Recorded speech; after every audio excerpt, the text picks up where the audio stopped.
Being the CEO of $1 million startup, I absolutely love working on my ideas, shaping my vision, but let me tell you very honestly, startups are a dumb way of making money. I've had a chance to meet and learn about the journeys of hundreds of different founders. Most of them are either struggling to grow their startups or have already shut down or quit. And yes, some of them had millions of customers and even tens of millions in their bank accounts. Still, they had to shut shop. The chances of success in a startup is so ridiculously low that our brains can't even process unless we ourselves join in this journey. There is no logic to it. Or one of my fellow founder friend told the best that building a startup is an emotional decision and a passionate decision. If you start letting data and replace your gut belief, you will be so scared that you won't even start your startup. And the history explains this. Take the example of Alexander Graham Bell. When he was working on inventing his telephone, a lot of people ridiculed and called him crazy. He spent almost a decade inventing the phone and people were just saying, why would anyone want to talk to someone so far away? And now we cannot live without our phones. So for a decade, almost a decade, Alexander had to just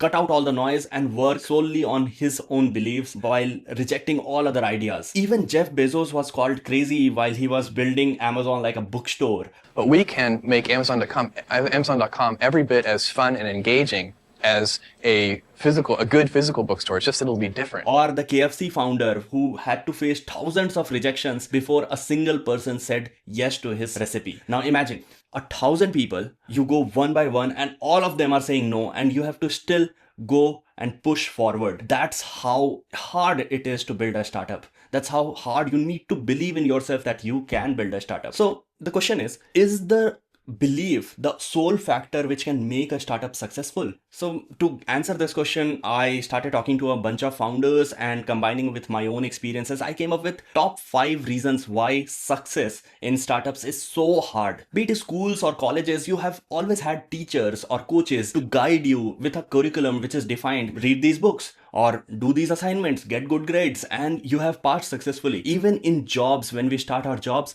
there is a training program to get you accustomed to how your entire job scenario would be. There are managers, there are seniors, there is a whole layer of infrastructure. But when you start your own startup, you are thrown at the deep end. There is absolutely no one to help you out. There is no books, there is no guidelines, because in itself, a startup is deemed as innovative. When you are innovating, when you are creating something which has not been done before or in a way which has not been done before, then you have to create your own playbook, and that's the most difficult part. One advice might work for one startup and it might horribly fail for another startup, even if those two startups are quite similar and in the same stages. There is absolutely no right or wrong decision. You just have to take a decision and the decision will be correct. Books will be written, stories will be made. If the outcome was good, if the outcome was bad, people will blame you for making the wrong decision. That's the life of a founder. Therefore, one of the most critical factor for success of a startup, and hardly anyone wants to believe in this, is luck. Yes, hard work matter. Yes, execution is the key. Yes, everything is all right. But luck is undeniably one of the most critical factors when building a startup. In fact, Bill Gross studied 200 plus startups on what are the key factors for some startup to succeed and someone not to, and found out that in over 42% of the cases, timing was the most critical factor which can make or break a startup. The number one thing was timing.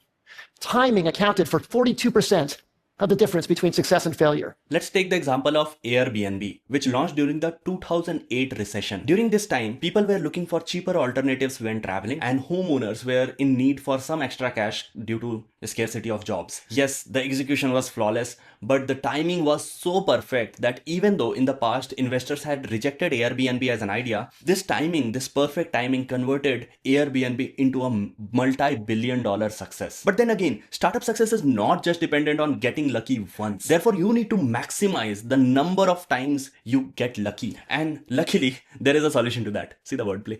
So what you can do is a great execution done really fast. But this constant pressure of moving really fast, executing at a rate which no other large giant companies has ever done before, as a leader, this leaves a toll on you. And you are the one who has to keep everyone in check, motivated and passionate about your vision. At the same time, you cannot impose the negativity, all the struggles, challenges which you are facing to your team. So you have to keep that on yourself. So that's the burden you have to carry as a founder. This means sometimes you have to just suffer in silence. And yes, you can you have people, you have friends, you have fellow founders whom you can share, but we only have a limited hint of things. Let me take you through one example. There was a conversation, I got to see this firsthand, where I was talking to a founder who was going through a very challenging phase of his life. We were talking and he was sharing whatever is happening, and suddenly tears started rolling down his face. But at the same time, suddenly a phone rang, and on the other side there was a customer. The customer started talking about his issues, and suddenly I saw a switch. I saw the switch in the personality of this founder. He switched and started talking as if nothing has happened. He wiped his tear in a cheerful voice. He answered all the queries, and as he hung the call, then he started talking again, and again he started crying. Probably that's the reason why when we see successful founders, they seem so cold, because they have gone through and passed this journey so many times over. And yes, years. It takes years, if not decades. Founders who are just getting started for the first time, if they have a notion that, hey, I will quickly get rich, that's not what startups are meant to be. But in general, real success can take 5 to 10 years of immense hard work. One of the fellow founders defined this really well. He termed this entropy, meaning you have to execute flawlessly while being at the right time, at the right place, doing it all over and over again for years to come. This is way more difficult than what we think, what's possible. Simply put, the chances of everything falling together in sync, like one thing after the another, you are getting lucky, your market is correct, your product is right, your insights are right, you are at the right time, at the right place, over a decade, that's incredibly difficult than one thing. Just one thing going out of place. This pressure can sometimes be really overwhelming for founders, and that could lead to some horrific side effects. Founders lose their entire confidence and totally burn out. And this is the biggest reason why I wanted to create this video in 2025. If anyone is going or planning to go through this journey in the new year, they should have a clear picture, which I didn't have when I was getting started. Anyone who comes across this video should know what is the realistic expectation. But if you can, and I wish you can, follow through, then the sky is yours. Thanks for watching and Happy New Year.